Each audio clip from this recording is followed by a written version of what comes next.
Thank you, everyone. Good afternoon. So first and foremost, I would like to thank Sophia and the Ministry of Public Works and Transport for the pleasure, for the honor for being here.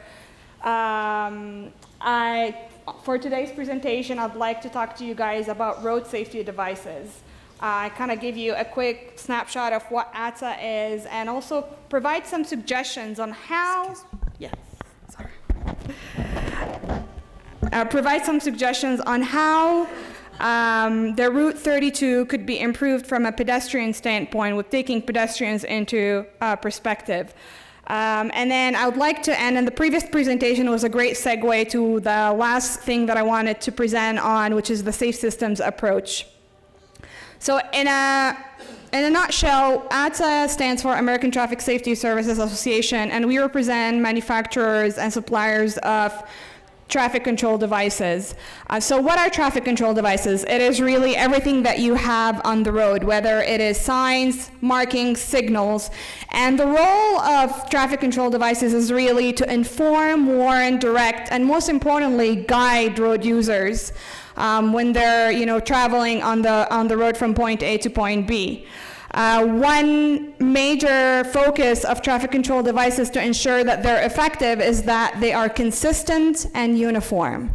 And for us to achieve that, there are some human studies that are being conducted. All of the signs that you have on the road are not just somebody came up with them. They're backed by research in terms of their safety benefits and the message that they convey to the road users. For example, the stop sign. The stop sign has 8 sides to it, and it is the only sign that actually, if you notice, have 8 sides to it. All of the other signs don't, and there's a reason behind that, because we want to make sure that it's different from other signs. And the color, which is red, that was chosen, is also conveying the message of the need or the emergency to stop and take an action. So things that we don't want to do when we are putting traffic control devices are things that are on the right there. This sign here. I don't know how you're going to find your route, but good luck. And it even says it there. And then at the bottom is also, you don't want to clutter your road users with signs, because that way you're going to lose the message that you're trying to convey to the road users. So there's a big X right there. So how do we actually control or ensure that the proper message is being conveyed in a uniform and consistent manner? We all know that, at least for North America, the top leading factors for crashes are distracted driving, speeding, and DUI. And with that comes,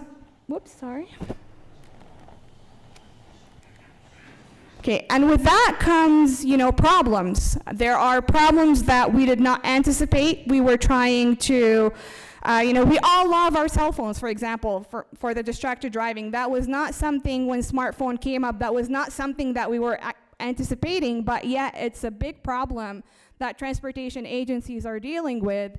And the innovators, engineers, manufacturers, and suppliers are trying to come up with new devices. And just to show you, for instance, there are at the bottom right corner there, this is actually in the Netherlands. And what this is trying to do is, because pedestrians are actually not looking, so we have distracted drivers that are not looking while they're driving on the road, but we also have pedestrians that are crossing the roads and they're in harm's way and they are not looking.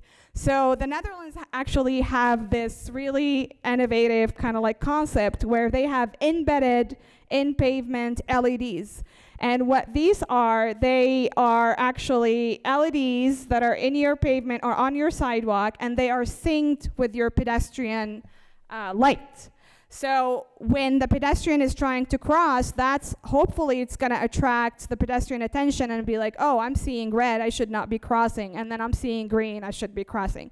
The other element the other picture that's on the left side, this is LEDs that are installed on stop signs, and this is to further attract the attention of the driver that there is going to be a pedestrian crossing. This This is something that's being used and applied in North America, and it's been proven to be efficient. So how do we, once again, how do we ensure consistency and uniformity in traffic control devices? Well, the answer is through standards. And I just want to let you know that in North America, at least in the US, what we use is something called the Manual and Uniform Traffic Control Devices for highways, for streets and highways. And what the MUTCD is, it defines the standards used by road managers or operators nationwide. So nationwide is really an important term here, to install and maintain traffic control devices on all public streets, highways, bikeways, and private roads open to public traffic. This Bible, like what I like to call like the Bible for traffic engineers or transportation engineers, is really is mandated. It's mandated by the federal regulation. It is under Code 23. So it is mandated, and all state agencies have to abide by it. And in order to ensure that consistency and uniformity, because again, we know that different states, at least for the US, have different realities, and this is the same for all countries, or we have different municipalities, they have different realities, but there is a need to ensure that when your driver is driving across different jurisdictions, they're going to be seeing the same messages that are conveying the same, they're going to be seeing the same signs that are conveying the same messages. And in the MUTCD, one of the things that is stated is that all states are welcome to adapt a supplement or use their own standard, their own MUTCD. However, it needs to be in substantial conformance with the MUTCD. And in a nutshell, what that means is that it means that the MUTCD, the national MUTCD, has to be the minimum.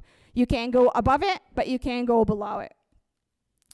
I'm going to skip this slide. So with this being said, moving forward is the Route 32. And just to give a little bit of background for those that are, not familiar with it, I wasn't. So this is one expansion/rehabilitation project. It is currently, they're trying to expand it from 2 lanes, 2 direction to, 1 lane per direction into 2 lanes in each direction. The posted speed limit is pretty high, and it's 80 kilometers per hour, and the average daily traffic is also high. We have a high volume there. That is about 20,000 vehicles. There are abutting development. There are people living alongside this route, which shouldn't be there. But that's, again, this is the reality that agencies sometimes have to deal with, and their role is to kind of implement countermeasures that are going to provide road users with safety. So again, since there are some sort of pedestrian activity happening in there, that means that there will be pedestrians crossing. And as a matter of fact, there are pedestrian crossings that are planned and crosswalks along that corridor. So what are the different traffic control devices that we can use to improve pedestrian safety? Because during the day, all of us are pedestrians. We might be taking our cars, we might be taking the public transit, but at one point or another during the day, we are all pedestrians. We are either walking or biking to places. So there are 2 publications and I forgot to mention, my goal during my presentation is really to provide you guys with as much tools and resources as possible, just to kind of see what's being done, in North America and how we're actually trying to improving road safety for vulnerable road users such as pedestrians. So there are 2 resources here that I'd like to refer to, and they're listed. But one of them is called the STEP program. And this was a federal highway initiative, and STEP stands for Safe Transportation for Every Pedestrian. And there are what they like to call the Spectacular 7.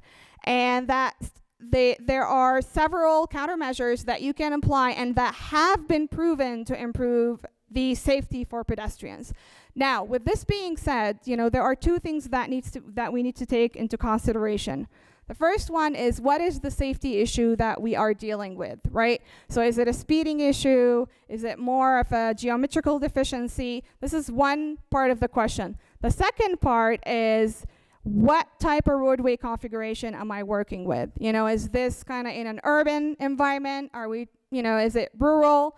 What type of volume I have? And what's the posted or not posted speed limit, actually, the prevailing speed, which is, you know, what the drivers, the 85th percentile that drivers drive with. So with those two elements in mind, you can actually come up with a plan or a safety countermeasure plan that you can start implementing, and, you know, with hopes in improving safety for vulnerable road users or even everybody, you know, but within the context of my presentation, it's focused on pedestrians.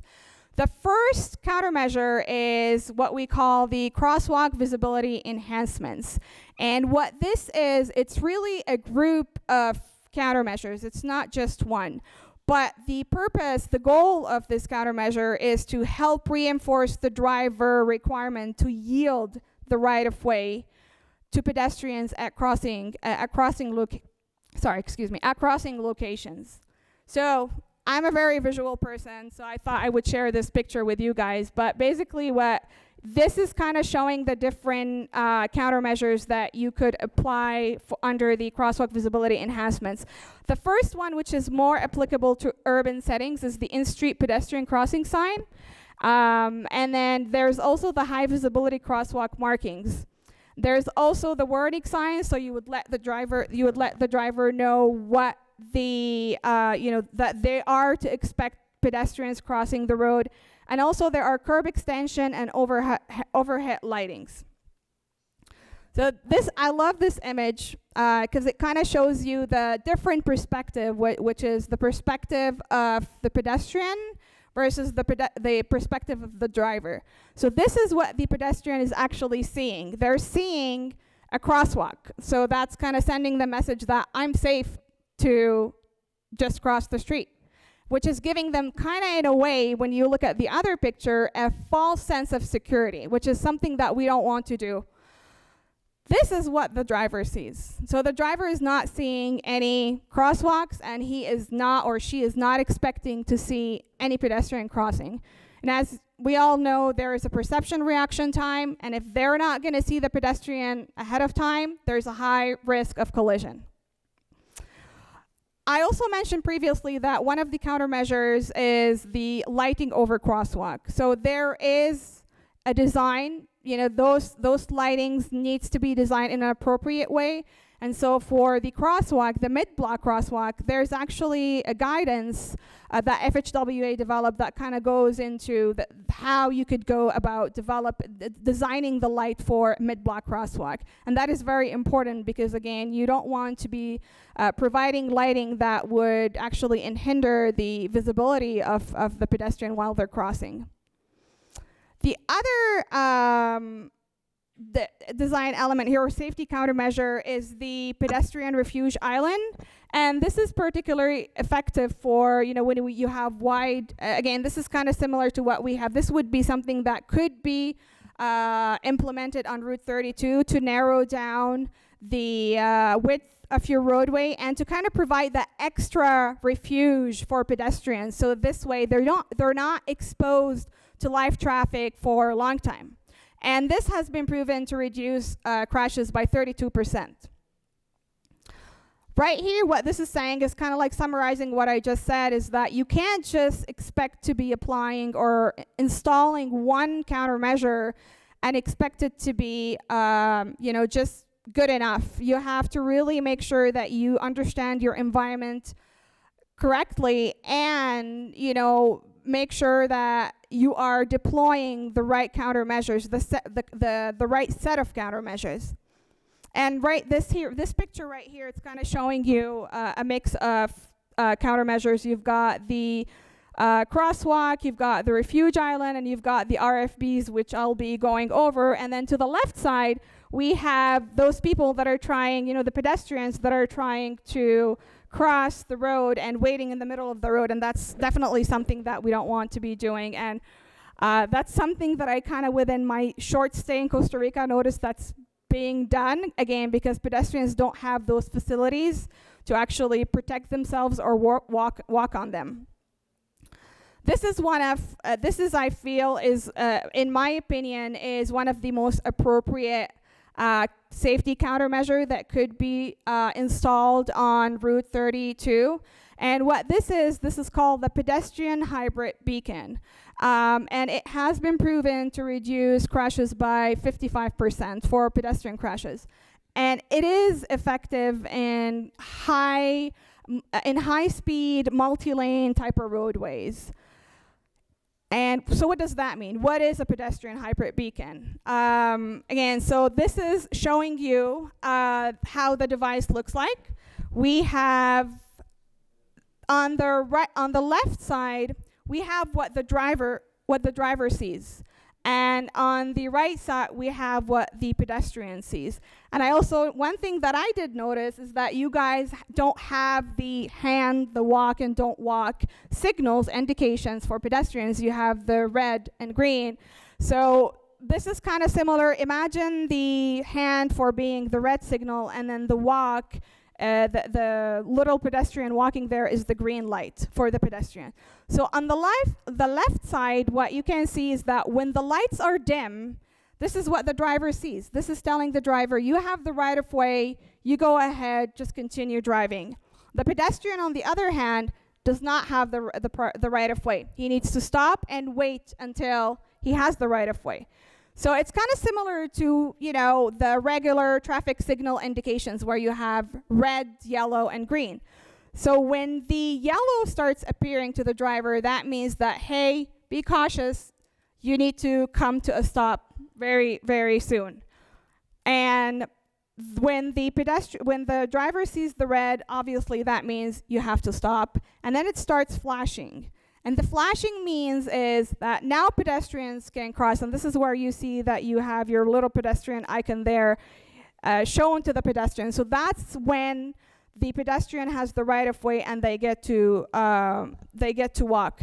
Now the wig-wag is really kind of like the countdown, which is it's been proven to be very effective for pedestrians, because now you know that, do I have 1 second to cross or do I have 15 seconds? And this is very effective, especially for elderly people or for people with limited physical abilities. And again, it goes like through that cycle, and this is on demand. So it won't be activated unless the pedestrian activates it. So technically speaking, the driver has the right of way unless it's being activated. Again, the rectangular rapid flashing beacon is kind of similar to the hybrid one, which is really more used in urban areas. And it also has been proven to reduce crashes by 47%. And it looks like this picture right here to our left, so where you have the beacon, and it just starts flashing. And again, it's something that's the pedestrian need to call for it to be activated.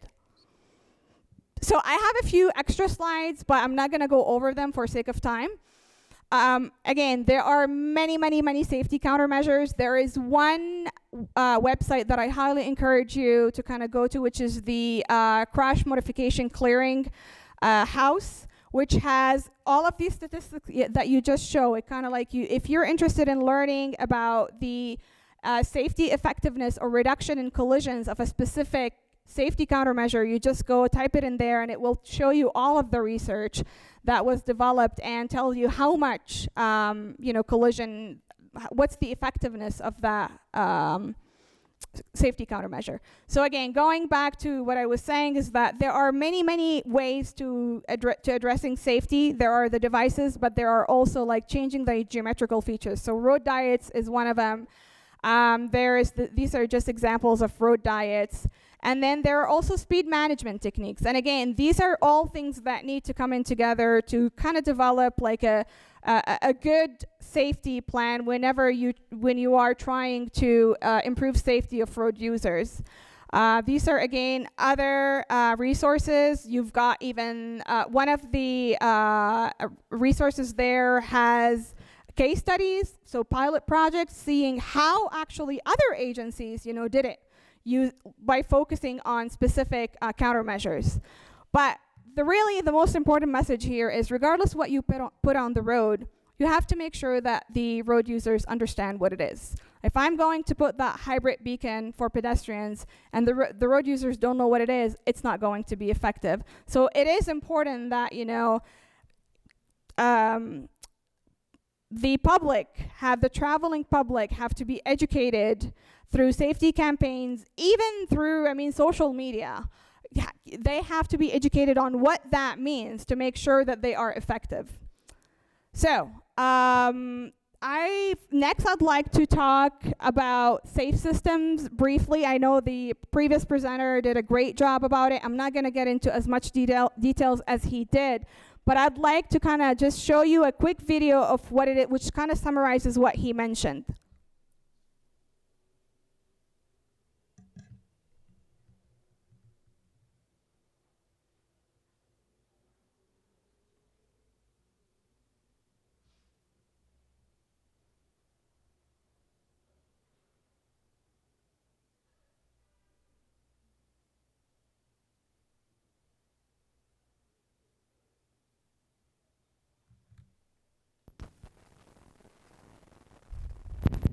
Your body isn't designed to handle the impact of a motor vehicle crash. But with the safe system in place, multiple layers are there to protect you.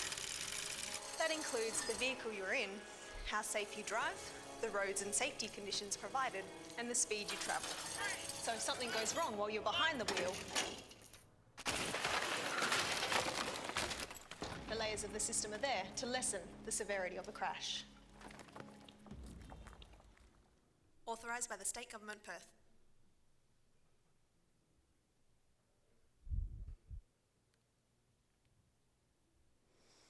So this is, as the previous presenter said, this is kind of like the kind of new way or paradigm shift in approaching safety. It's not just one way of looking at safety. It is more of a collaboration and looking at it throughout the different systems.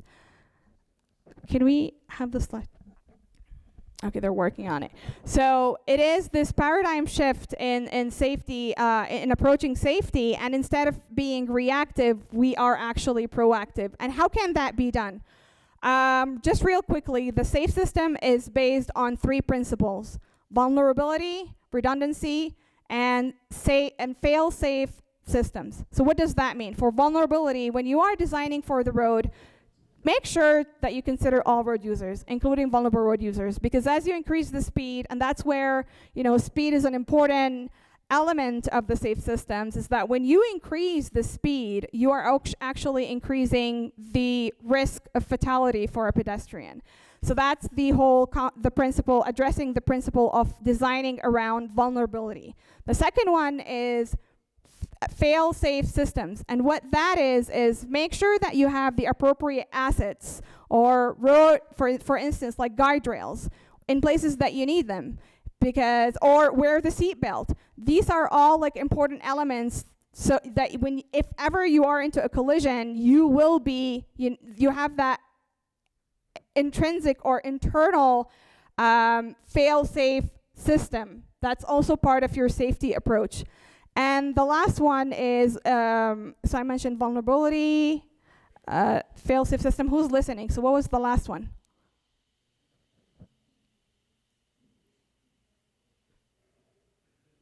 No one's listening. Oh my goodness. Am I putting you guys to sleep? It's coming to an end.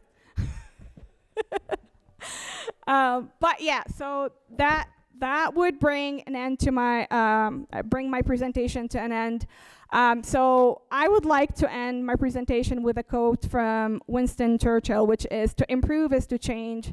To be perfect is to change often." I know that change is kind of hard, and I know that the transportation field has always been focused on mobility and not as much on safety. But I really encourage you as practitioners to kind of embrace this culture and this mindset of change, because we really want to make sure that we bring everybody back home safe to their families. So with this, thank you very much, and pura vida.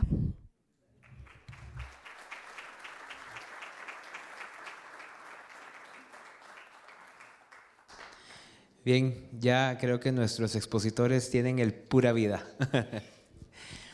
Bien, vamos con una última consulta que tenemos en nuestro sistema de preguntas. Dice, aquí tenemos un comité que define la norma de dichos dispositivos, pero nadie los respeta. ¿Cómo hacen ustedes para que sean respetadas?